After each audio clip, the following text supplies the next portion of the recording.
We are back once again right here on the channel, guys, and you know, I honestly didn't want to come on here and talk about Monday Night Raw. I didn't. I didn't want to I really didn't want to, because it was more like, you know, why should I care about this? I mean, there is nothing on Monday Night Raw I cared about. It was like, this was just a complete boring show.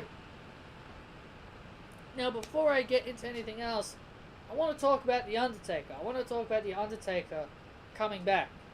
Now, look, I don't have a problem with The Undertaker, you know, appearing more on television. I don't have a problem with it because he's a legend, and legends like him, you know, deserve that type of credit. But I've got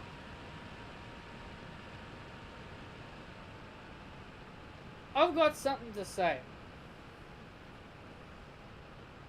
Super Showdown's tagline for Undertaker versus Triple H is last time ever. And I think that's just a full of shit.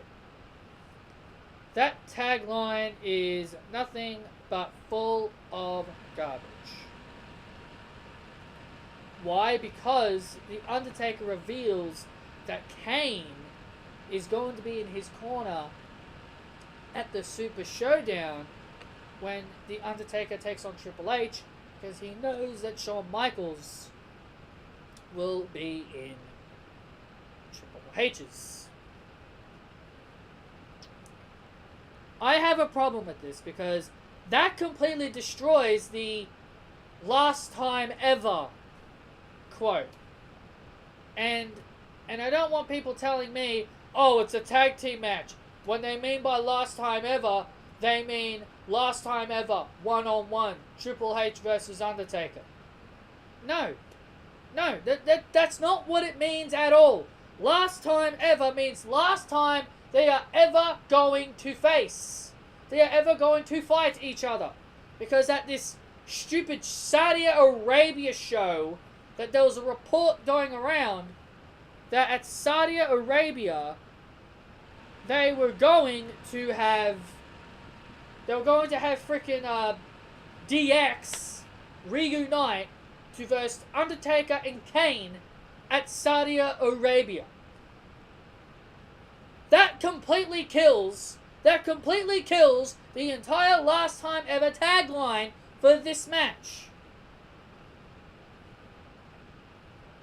Does people don't know that having this Saudi Arabia stupid tag team match is only going to ruin the last time ever tagline? So much for, this is more like the second last time ever. I don't agree with it. I do not agree that they have to bring back Shawn Michaels, and this is Shawn Michaels' one last match, to team with The Undertaker against Kane, to team with Triple H against Undertaker and Kane. So this is the last match that WWE wants him to have? Come on, WWE. This is why I didn't want Shawn Michaels to come back. I'm not saying I didn't want him to come back just for the sake of, you know, oh, he should stay retired because he's an old man.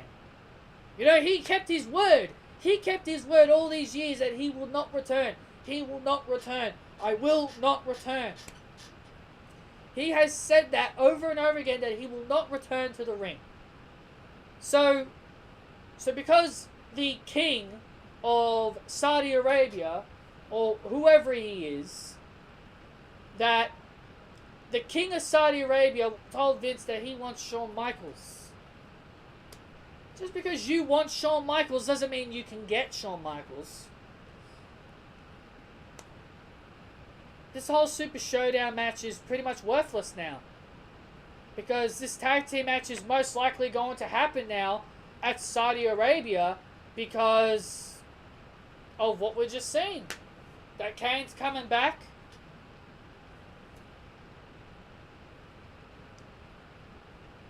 Kane goes from Raw to SmackDown, now back to Raw.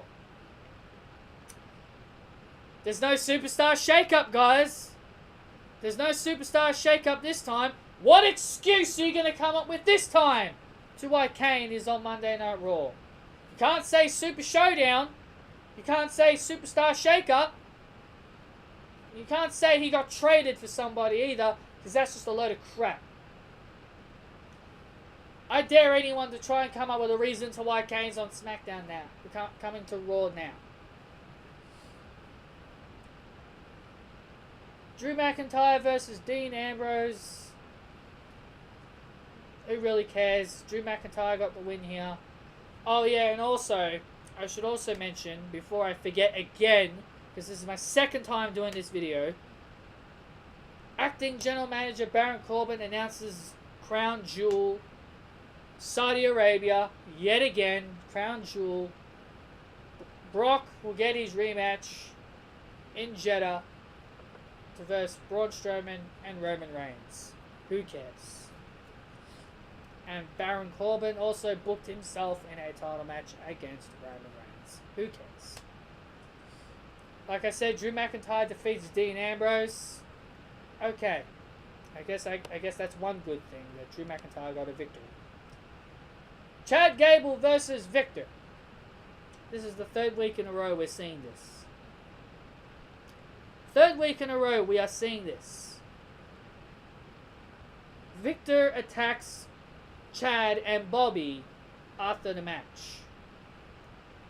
I am taking a big guess here.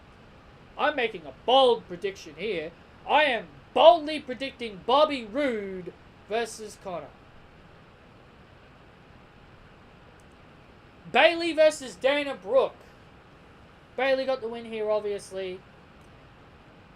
You know, people can make fun of Dana, but people need to understand, you know, Dana Brooke is very underutilized. She's very underutilized. I understand why. She's not the best talent in the ring. I understand that. But if you're going to break Dana Brooke away from Titus Worldwide, at least give her a win or two. It's not going to damage Bayley or Sasha Banks if they lose a couple of times to Dana Brooke. And speaking of Sasha Banks and Bayley, for Christ's sakes, I just want them off Monday Night Raw. For Christ's sakes, I want them off Monday Night Raw.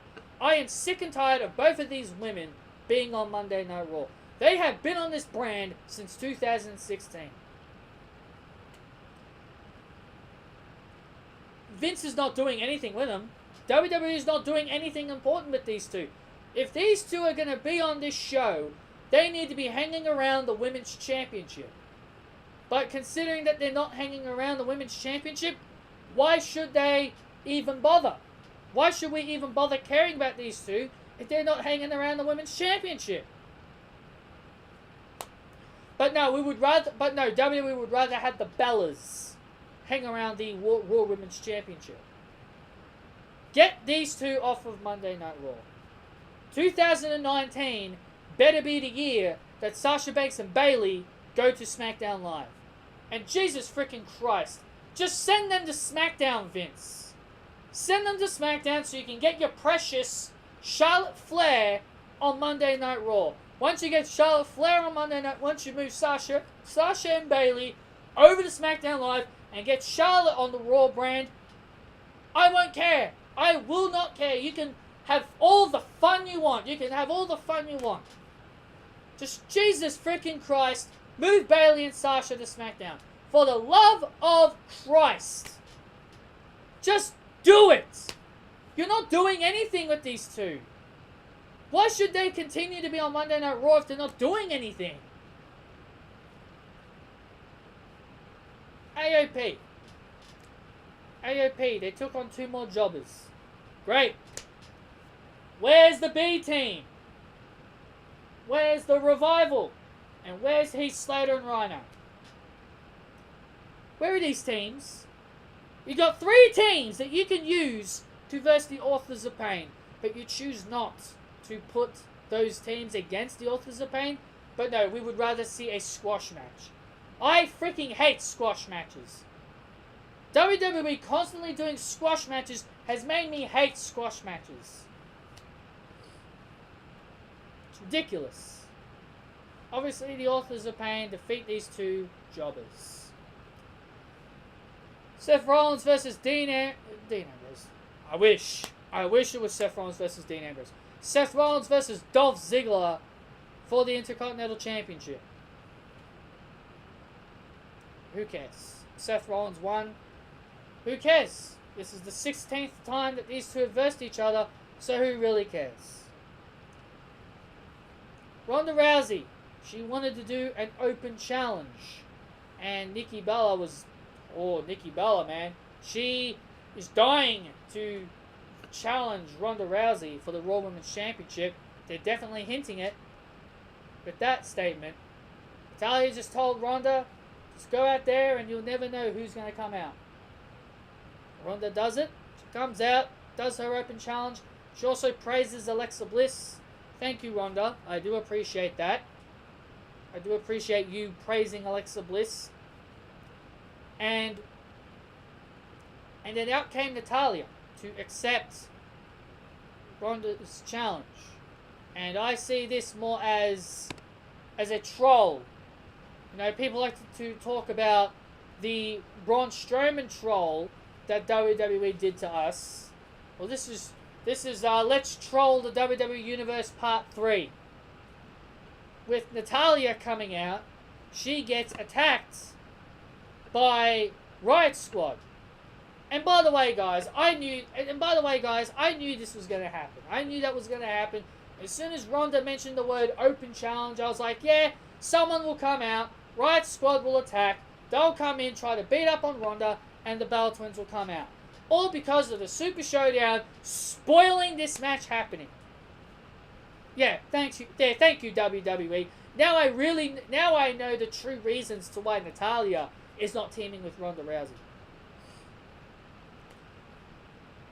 Yeah, so Natalya accepts the challenge. This is WWE's way on trolling us. This is their way of saying, you want Natalya to turn heel? Well, that ain't happening. Ruby Riott says that she wants the title shot. Ruby, honey, Ruby, I may like ya, but just because you want a title shot doesn't mean you deserve one. I mean, Jesus Christ, you lost to Nikki Bella last week, and you losing to Nikki Bella equals women's championship opportunity? I never knew losers get title shots. Bella Twins came out, and seriously, the way Bella Twins were running, seriously, I could run faster than these 2. Look at that look on Nikki Bella. Her face is like, all like this, and she's running like this. What the friggin' hell, man? Can't you 2 run any faster? Seriously, just by the looks of it, it sounded like they were running incredibly slow. For starters, they were running incredibly slow. And B, it's cringe. Sorry about that, my nose is bugging me. Should blow it later. Yeah, so the Bella Twins come out to aid Ronda with the Riot Squad, ultimately leading up to Super Showdown. Jeez, what are we gonna get next? What are we gonna get? Are we gonna get a preview of this match? Are we gonna get a 6 women's tag with these girls? Hope not. Elias comes out, strings his guitar, then he gets interrupted by Lio Rush. Now listen, guys. I have a very big personal hatred with Lio Rush. Because I believe it was around about this time last year, Emma got fired from WWE, aka Tenille Dashwood. She got fired around about this time. I believe it was around about this time. And Lio Rush said something incredibly stupid on Twitter. about Emma getting fired. I'm not going to go into details on what he said. It was just selfish. It was cruel. It was mean. I hated it. So my personal so I have big personal feelings for Lio Rush, but I'm gonna put that aside for now. I'm gonna bowl that inside of me and just talk about this because I don't want to burst out into a rage because this buffoon is on my TV.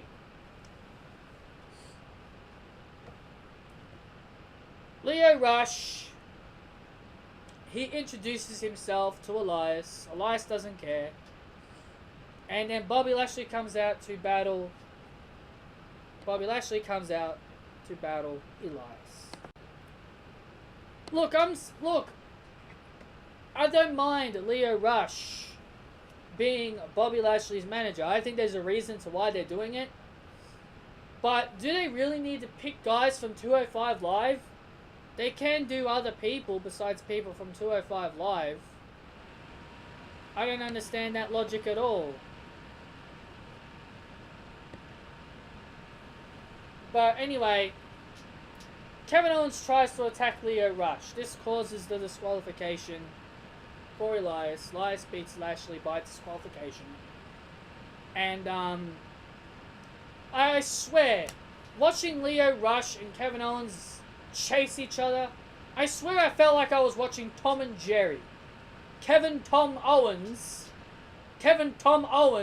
was desperately trying to get his hands on Lio Jerry Rush, like freaking Kevin's trying to grab Lio. Lio jumps over the table. Lio throws a chair. Kevin catches the chair. He throws the chair back at Lio. Lio dodges the chair. You know, what the hell is this? It's like I'm watching friggin' Tom and Jerry here. Is this Monday Night Raw or is this Cartoon Network? Elias eventually gets his hands on Lio Rush. Kevin Owens tries to powerbomb Rush on the apron, but Bobby Lashley saves him. Who cares? Nia Jax is back, and I do not care. She teams with Ember Moon to verse Mickie James and Alicia Fox. Another one who should be on SmackDown Live. Ember Moon. If you're not going to use anything for these women, you may as well just put them on SmackDown, considering you have a big issue not using them at WWE. Ember Moon is just like Bayley and Sasha. She should only be around the Women's Championship. Not flooding around in tag team matches and in worthless matches. Nia and Ember win here, of course. They beat Mickie James and Alicia Fox. And WWE, for the love of Christ, can you please, for the love of Christ, turn Alexa Bliss babyface? Why is it so hard just to turn her face? You turned Carmella face. Now please turn Alexa face. I'm getting sick and tired of her being a heel now. This is your best chance to turn her face. Do it! For the love of Christ.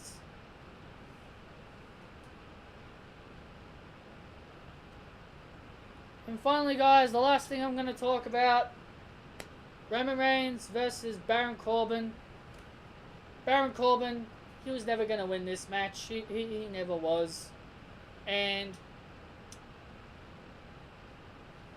Roman Reigns retains. That's pretty much all that is there. And that's pretty much your Raw review, guys. That's pretty much your Monday Night Raw review. I can't believe I had to do this again. So yeah, this was my second recording. I hope I didn't miss anything this time. Thank you all so much for watching. If you guys did enjoy it, hit that thumbs up. Comment your opinions down below. What are your thoughts on Monday Night Raw? Subscribe to this channel if you haven't done so, and watch my previous videos. Hell in a Cell review, my thoughts on Evolution match card possibly being released, and so much more. Thank you all so much for joining me, and I'll see you all tomorrow for SmackDown Live. See you then.